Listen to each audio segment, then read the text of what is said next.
CDS Vipin Rawat की helicopter crash में मृत्यु के बाद जम्मू में शिवसेना डोगरा फ्रंट के कार्यकर्ताओं ने आज उन्हें श्रद्धांजलि अर्पित की और कहा कि उनका नाम देश में स्वर्णिम अक्षरों से लिखा जाएगा।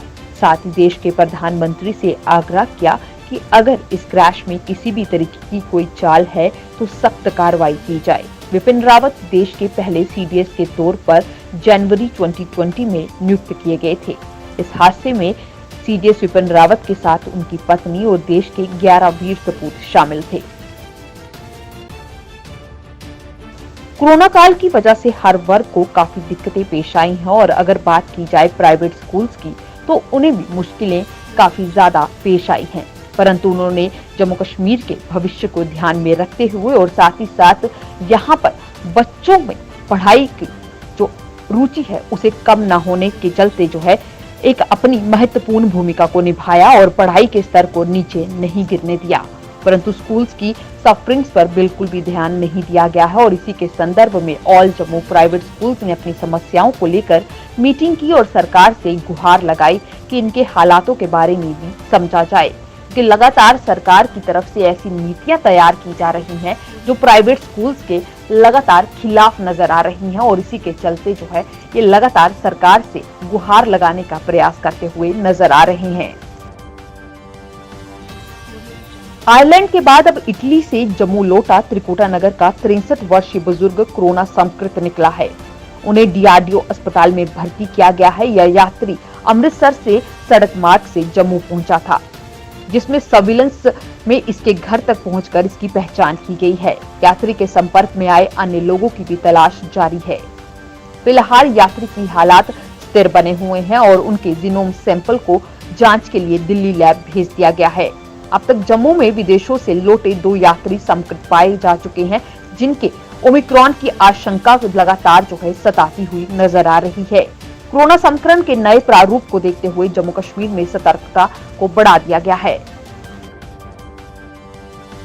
एनसी प्रमुख डॉक्टर फारूक अब्दुल्ला ने एक बार फिर भाजपा सरकार पर निशाना साधा है और कहा है कि भाजपा की कथनी और करनी में काफी अंतर है और साथ ही कहा कि भाजपा के नेता लोगों से झूठ बोलते हैं और जम्मू कश्मीर की सही तस्वीर को सामने लाने का प्रयास बिल्कुल भी नहीं करते हैं। एनसी प्रमुख ने कहा कि जम्मू कश्मीर में अफसरशाही से आम लोगों की सुनवाई नहीं हो रही।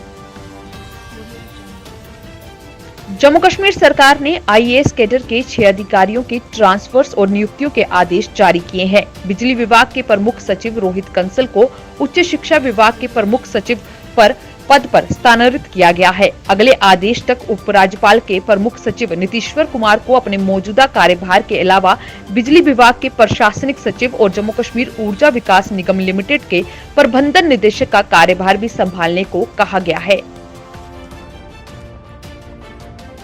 उपराज्यपाल के सलाहकार फारूक खान ने बांदीपुरा का दौरा किया और वहां पर विभिन्न प्रतिमंडल से मुलाकात की है। फारूक खान ने कहा कि सरकार लोगों की समस्याओं को दूर करने का लगातार प्रयास कर रही है और इसको लेकर कई जरूरी कदम भी उठाए जा रहे हैं।